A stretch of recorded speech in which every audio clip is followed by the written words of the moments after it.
চট্টগ্রামে DSMS homeo চিকিৎসক কল্যাণ সোসাইটির অভিষেক অনুষ্ঠান 2024-26 অনুষ্ঠিত হয়েছে। 23 আগস্ট শুক্রবার চট্টগ্রাম নগরীর Patenga steel mill rainbow community সেন্টারে আয়োজিত অনুষ্ঠানে প্রধান অতিথি ছিলেন সহকারী পরিচালক ঔষধ প্রশাসন অধিদপ্তর স্বাস্থ্য ও পরিবার কল্যাণ মন্ত্রণালয় SM সুলতানুল আরেফিন।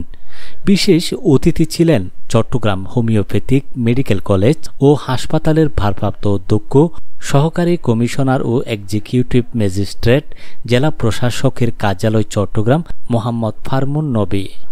ঔষধ প্রশাসন অধিদপ্তর স্বাস্থ্য ও পরিবার কল্যাণ মন্ত্রণালয় চট্টগ্রামের ঔষধ তত্ত্বাবধায়ক Mohammad Fazlul Haque, doctor Zakir Hossain city corporation homoeopathic medical college ও হাসপাতাল চট্টগ্রামের ভারপ্রাপ্ত অধ্যক্ষ doctor MHR Rezaul Karim, Azizur Rahman homoeopathic medical college ও হাসপাতাল চট্টগ্রামের ভারপ্রাপ্ত অধ্যক্ষ ফেরদৌসী বেগম, নগরীর সিমেন্ট ক্রসিং দ্য হোপ হসপিটালের ব্যবস্থাপনা পরিচালক জনাব আব্দুল গনি।